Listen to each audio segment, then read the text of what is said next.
The Middle East is now on the brink of war, and this time, Iran is clearly at the center of the situation. In the past few weeks, the United States has amassed a massive air power in the region, a level not seen since the 2003 invasion of Iraq. And at this point, the question is not if America will attack Iran, but when. Once the offensive begins, the Islamic Republic of Iran will definitely be hit hard. And while it's not guaranteed that America can topple the entire regime, there's no denying that Uncle Sam holds the power to inflict severe damage. In the coming battles, America will not be facing a truly equal military force. Even if Iran tries to survive the coming storm, it's clear that it doesn't have the capability to win a direct war against the United States. But make no mistake, the fact that Iran can't defeat America doesn't mean it can't hurt America. The Supreme Leader has already warned that any offensive from Washington will be met with a very swift and powerful retaliation. And if the real goal of the United States is to overthrow the regime, Tehran's message is clear. They will fight until the end. Thousands of American soldiers, one of Washington's closest allies, and a large portion of the world's oil supply. All of these are within reach of Iran's well-known weapons. So, as the possibility of an all-out military exchange draws closer, there is one question we need to face. How severe could Iran's retaliation be? Not just for America, but for the whole world. That is the question we will now answer clearly. But before we start, if you're new to our channel, please don't forget to subscribe so you'll always be updated with videos like this. Rest in peace. Yesterday, representatives from the United States and Iran met in Geneva, Switzerland, for a very important discussion about Iran's nuclear program.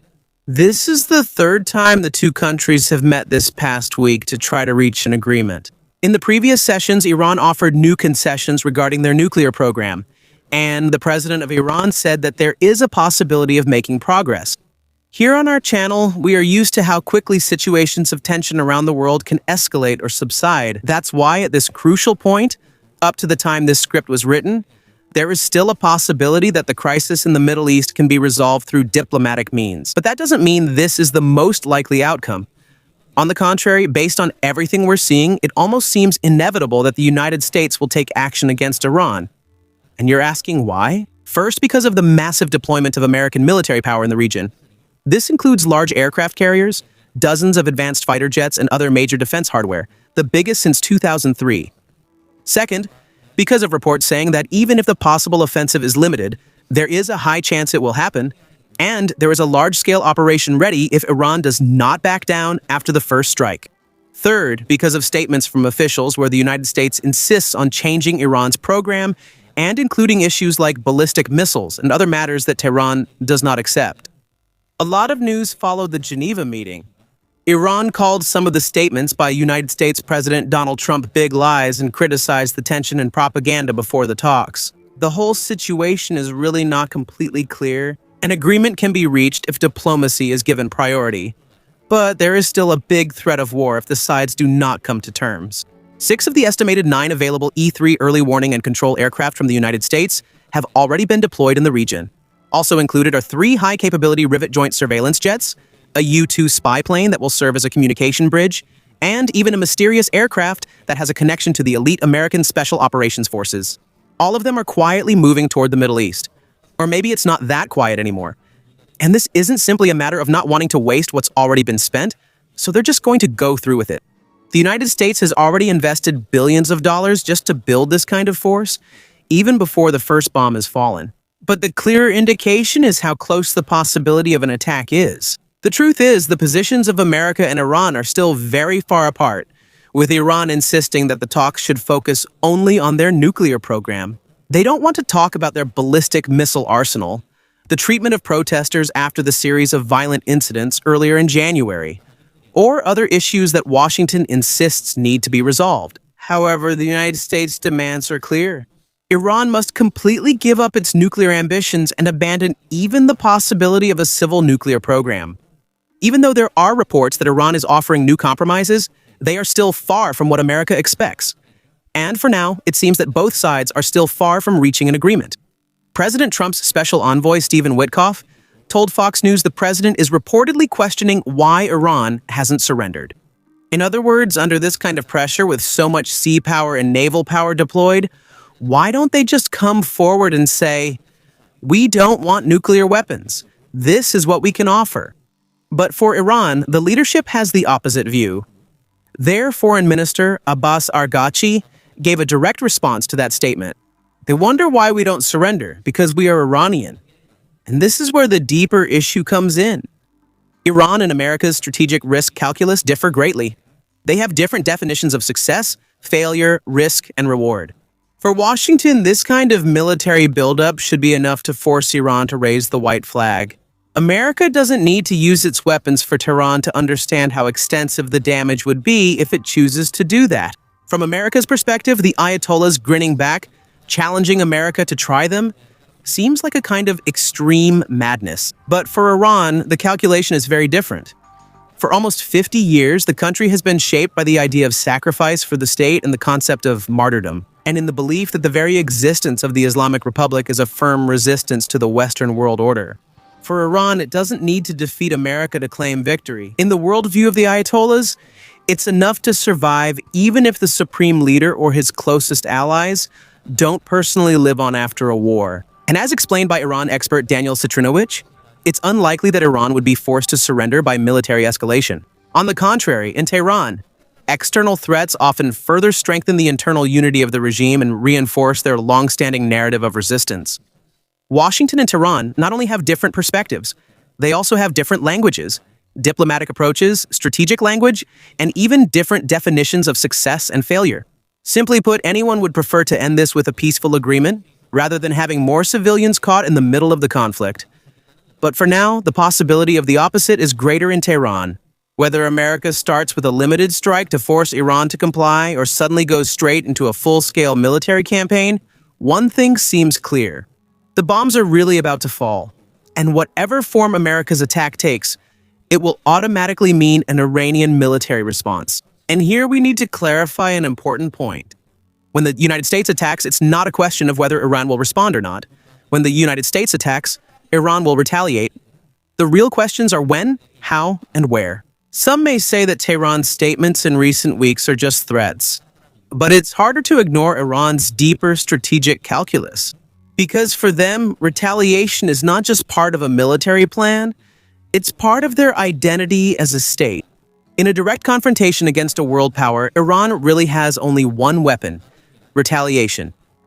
After decades of arms embargo, diplomatic isolation, and the slow arrival of military equipment from allies like Russia, Iran is really not prepared for a conventional war.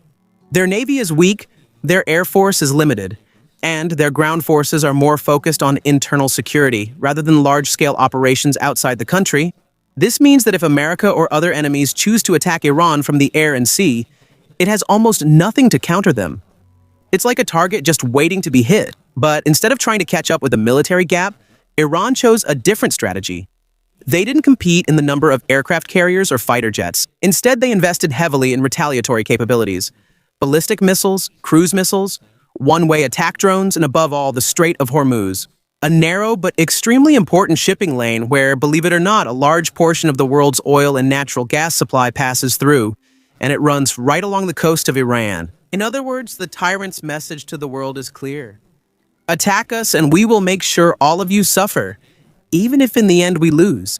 Honestly, this is where the core of the argument comes in as to why some people believe Iran should have nuclear weapons, even though they continue to deny it. But if you look at it from pure strategic logic, it's easy to see why a nuclear bomb would be a perfect fit for a country in this position. Because if you have a nuclear deterrent, you can't just be attacked easily, since the consequence could be the ultimate retaliation.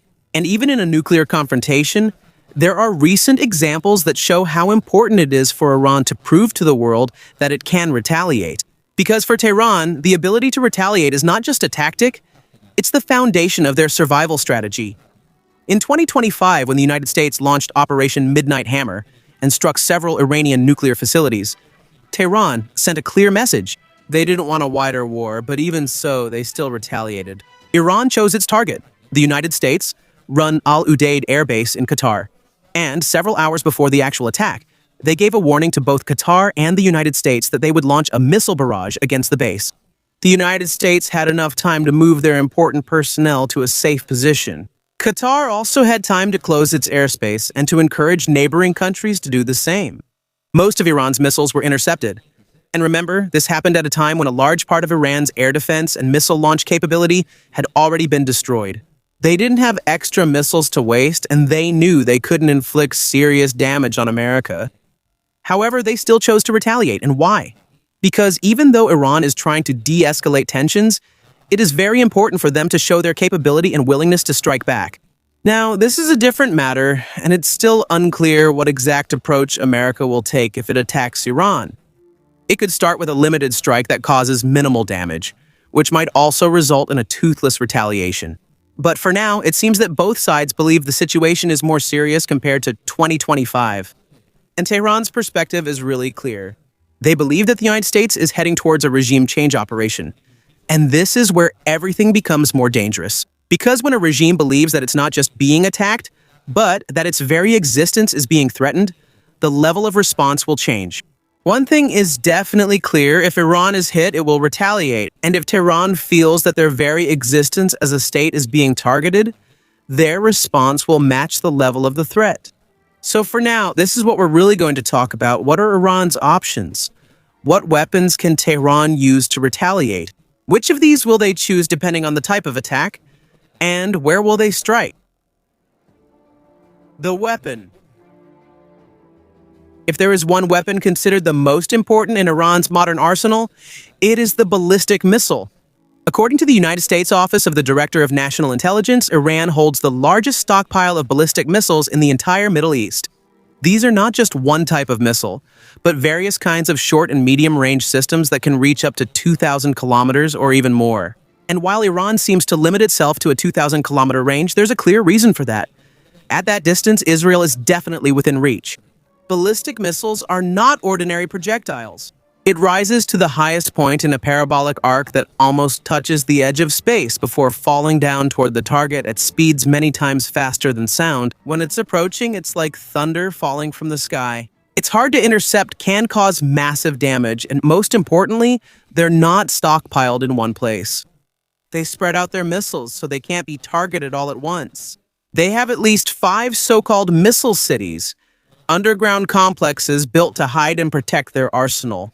In addition to that, they also have many mobile missile launchers that keep moving, just waiting for the right moment to launch. But Iran's capabilities are not as strong now as they used to be. In their successive clashes with Israel since 2024, it is estimated that almost a third of their missile launchers have been destroyed. And this is according to the Institute for the Study of War itself. And they are not quick in replacing the lost equipment either. Not only did they lose launchers, but critical facilities for missile production were also targeted. So their issue isn't just the stockpile, but also production. They insist that they have already recovered from those damages, but to be honest, that's probably not the whole truth. Nevertheless, it is estimated that they still have between 1,000 to over 3,000 ballistic missiles. And that's not where the discussion ends. Aside from ballistic missiles, Iran also has thousands of conventional cruise missiles.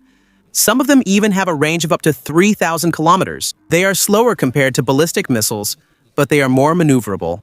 They don't fall from space like an asteroid. Instead, they approach the target like an aircraft. They fly low, evade, and can change direction while in the air. This means a different kind of air defense system is needed to stop them. And even though not all of Iran's cruise missiles have been tested in large-scale wars, many of them have already been used by Iran's proxy groups in different parts of the region, and some have shown limited success. Iran also claims that they have at least one hypersonic cruise missile, the Fateh-2.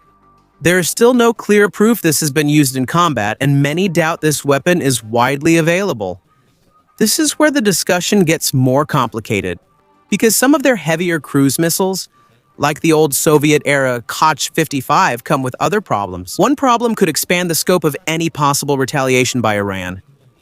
The problem with some of Iran's heavier cruise missiles is that they are air-launched, and Iran doesn't have many aircraft left that are capable of flying and launching these. Their few operational planes are at risk of being destroyed in the first wave of an American strike while they're still on the runway. And even if they manage to take off, they will be chased by advanced and stealth American fighter jets that have a clear advantage in the air. Iran also boasts about their anti-ship missiles, especially their claims that they can sink a United States aircraft carrier. But to be honest, many experts doubt those statements. But now, let's talk about the true pride and joy of Iran, their vast arsenal of unmanned drones, especially the one-way kamikaze drones like the Shahed 136. It's not exactly clear how many are in service in Iran, but it's estimated to be in the thousands. There are slow ones, fast ones, low-flying ones, high-altitude ones, stealthy ones, obvious decoys, some with 2 warheads and some just for distraction. They're cheap, disposable, made to be used up if necessary, and they're most dangerous when flying together in large swarms. The goal is to exhaust the enemy's air defense interceptors faster than they can reload.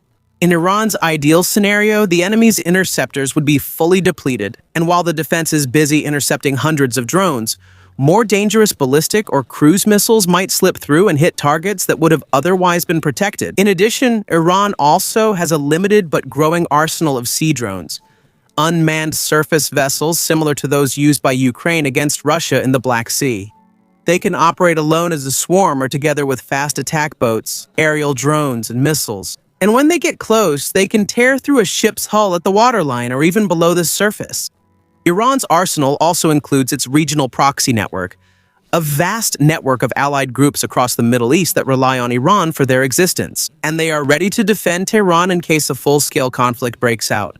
For now, the most important group to watch are the Houthis of Yemen, and they are known for their ability to launch drone swarms, rockets, and target maritime trade vessels in the Red Sea. In addition, there are the pro-Iran militias in Iraq and Syria. They have the capability to launch limited drone strikes, missile attacks, and, in the case of ground militias, directly attack United States or allied personnel.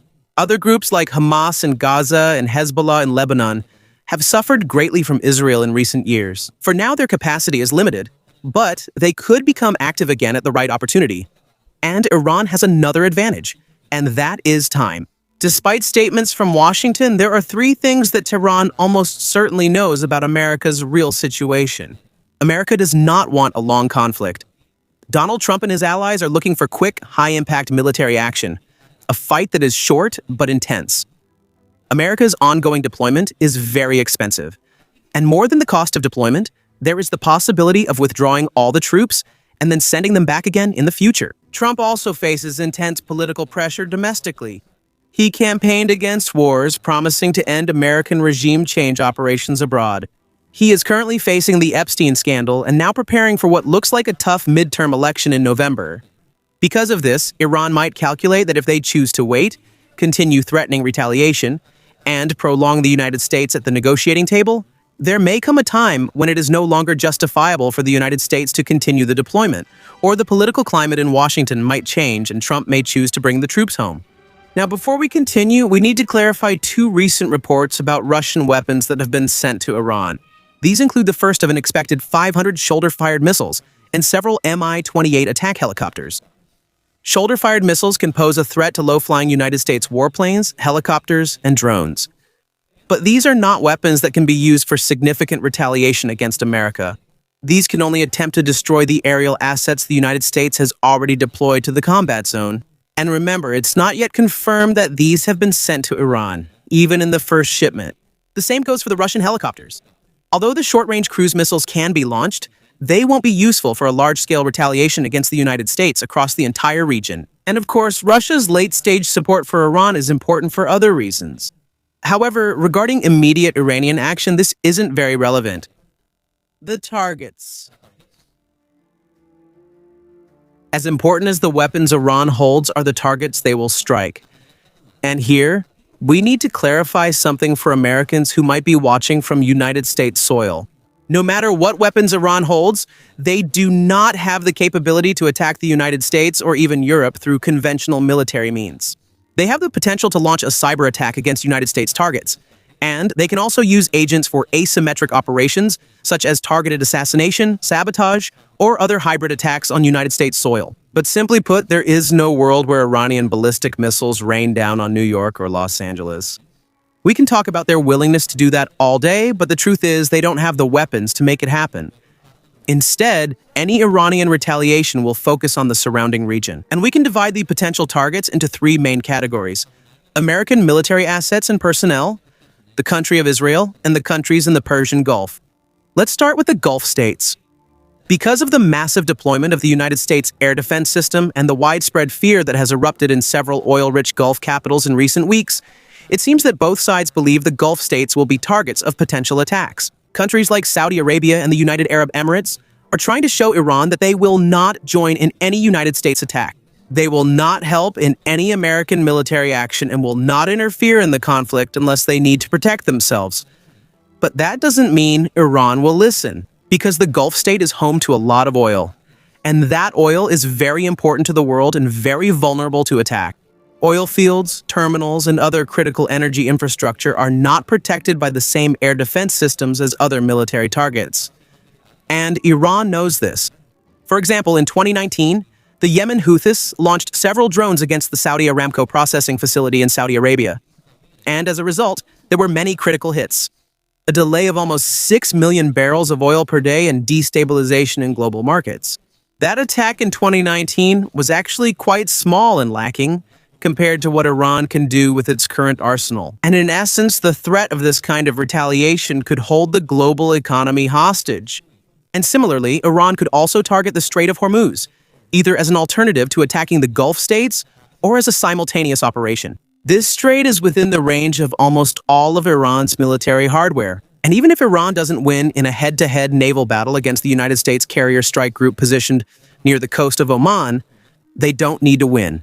They can quickly lay enough sea mines in the strait. So civilian trade vessels would be forced to stay, support, or avoid the Persian Gulf. At the same time, they can also threaten to attack any passing ship using missiles, drones, fast attack boats, helicopters, or any asset they want to deploy. This is another way for Iran to hold the global economy hostage. And the best part for them is they don't have to destroy much. They can just reserve this option while exerting meaningful pressure on the United States and its allies. All United States assets that Iran can reach, from personnel to physical infrastructure, are also among Iran's targets. There are United States bases throughout the region, including in countries with coastlines along the Persian Gulf, such as Saudi Arabia, United Arab Emirates, Qatar, Bahrain, and Kuwait. And some of these bases are believed to have already been evacuated. And this Monday, the United States ordered the evacuation of non-essential personnel from its embassy in Lebanon, which clearly shows the range of assets that could be threatened by Iran or its proxy forces. Although Iran is likely exaggerating its carrier-killer missile claim, Iran does have the capability to swarm or simultaneously attack isolated or smaller United States naval vessels, using air drones, sea drones, ballistic and cruise missiles, fast attack boats, and even land-based aircraft. However, at the right moment, they do not have the capability to directly confront United States air power. They might shoot down some American aircraft in a prolonged conflict. For example, a report from the United States Air and Space Forces magazine in March 2025 showed how Houthi rebels in Yemen almost destroyed 2 American F-16s. Across the region, United States bases could face intense bombardment, especially in Qatar, Bahrain, and other bases that are only a few hundred kilometers away from Iran. The same goes for Americans on the ground. Soldiers, diplomats, humanitarian workers, and even private citizens in the Middle East. All of them are at risk of asymmetric attacks from Iran's proxy allies, especially in Iraq and Syria. And finally, Israel is also a possible target of Iran's retribution. Israel is prepared for this possibility, and according to Israeli media, they told the United States that they can absorb a single-instance attack from Iran, with several hundred ballistic missiles if necessary. The United States has also deployed major naval and air assets in the region, including the Second Carrier Strike Group to protect Israel and their own nearby targets if necessary. Although the Israeli military is used to Iranian attacks, there are some important points to remember. During the 12-day war in 2025, Israel experienced limited damage, and the previous exchanges in 2024 pushed the limits of Israeli air defenses. Both the United States and Israel see the upcoming military exchange as primarily an American initiative, with Israel in a supporting role. This means Israel may believe that there is a lower possibility that they themselves will be the target of the attack compared to others. In addition, there is a real possibility that the Iranian regime could lose power at the end of the upcoming conflict. So Israel may be willing to endure some damage if it means that their Iran problem will finally be resolved. So at the end of this episode, we need to clarify one thing. A meaningful Iranian retaliation can still be avoided if the scope of the upcoming conflict is controlled and limited. Iran knows how to carefully calculate retaliation, how to avoid violating their preferred geostrategic balance, and they have a track record of restraint if they believe it will help maintain the regime. However, if Washington chooses nothing and Iran attacks in an all-out conflict with regime change as the ultimate objective, Washington and the entire Middle East must be prepared for all-out retaliation. Iran's leaders have no other choice if they want to survive. That's possible.